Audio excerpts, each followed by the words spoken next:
L'épisode du jour, c'est une analyse de l'évolution de nos batteries. Moustache avait ouvert le bal l'année passée en cachant la batterie externe sous un couvercle.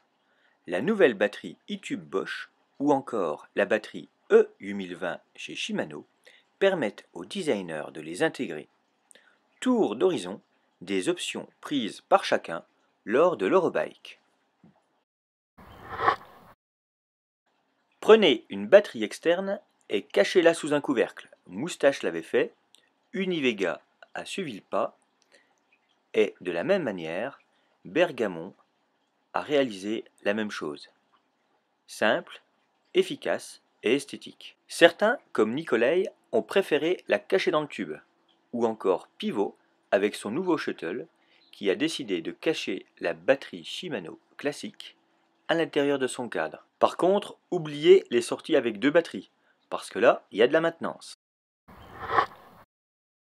L'option toute externe est courante sur les entrées de gamme, comme les Scott inférieurs à 3 000 €, mais également les vélos enfants, mais également les vélos 2017 qui ont été reconduits.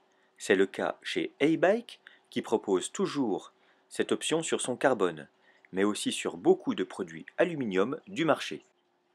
Il est évident que cette solution est la plus économique. Elle permet de s'adapter à tout type de suspension et quelle que soit la motorisation, elle reste adaptée. Sur cette Eurobike, c'est la motorisation Shimano qui est la plus présente. Cette batterie externe, qui peut se démonter latéralement, permet aux ingénieurs de concevoir des cadres et des suspensions sans trop de contraintes. Cela fonctionne aussi avec les motorisations Yamaha, bien entendu. Il ne reste alors que le graphisme pour tenter de faire disparaître la batterie. Non, vous ne rêvez pas. C'est aussi avec ce concept de batterie externe que sans complexe beaucoup de marques utilisent le même cadre et cinématique pour leur modèle. Innovation quand tu nous tiens. En termes de centrage des masses et de centre de gravité, la batterie externe n'est pas un plus.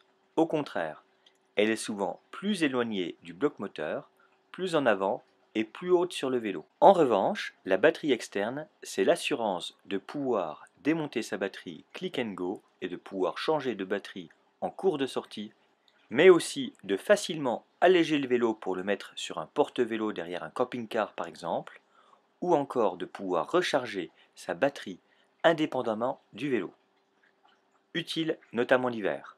Avec ce concept, notez que pour ceux qui préfèrent à Bosch la marque AEG pour leur perceuse, ceux-ci arrivent dans le vélo électrique. La troisième façon de poser une batterie sur un vélo est de la semi-intégrer. C'est ce que Lapierre avait fait sur son Overbolt l'année dernière.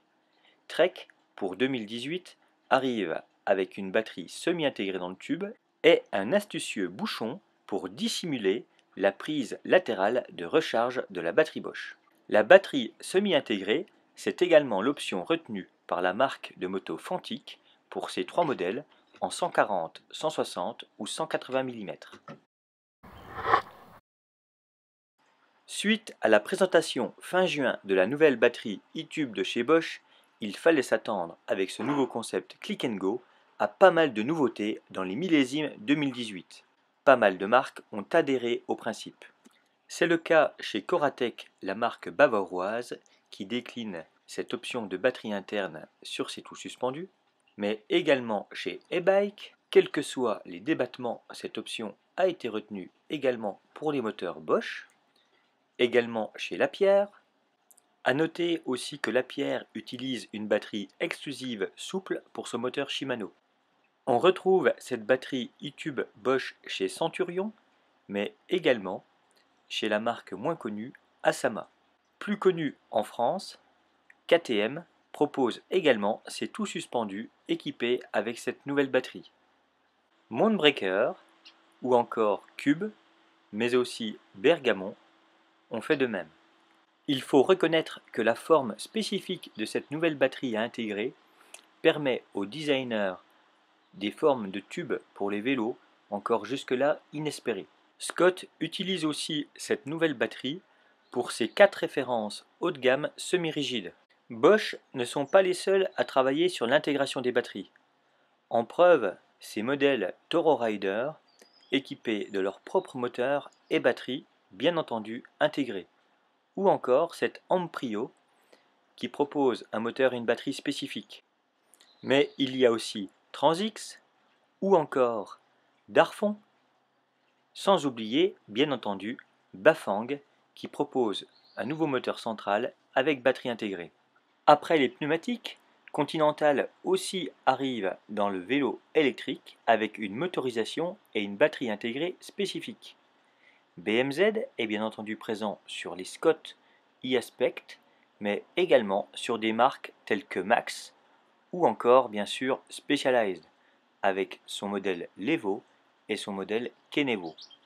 Avec ces batteries BMZ, c'est le moteur Brose Drive S qui généralement est référencé sur ces vélos.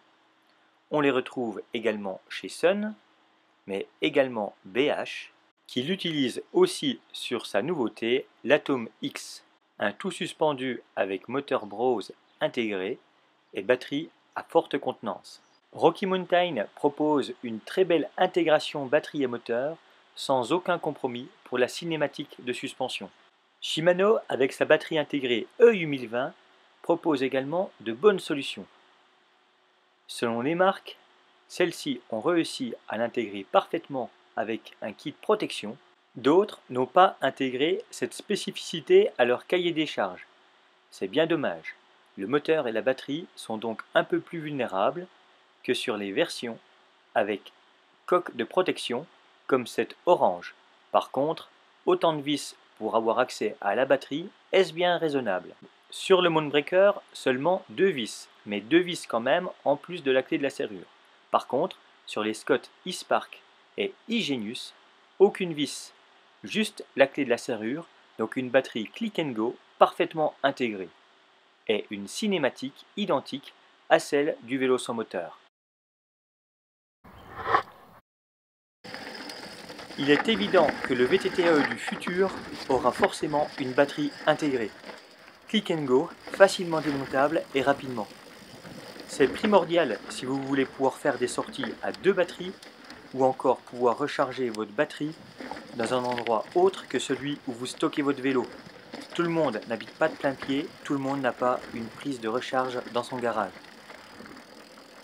Autre élément important, il ne faut pas que cette partie esthétique cache l'élément essentiel d'un VTTAE tout suspendu, à savoir la cinématique de la suspension. Donc soyez vigilants à ce sujet également.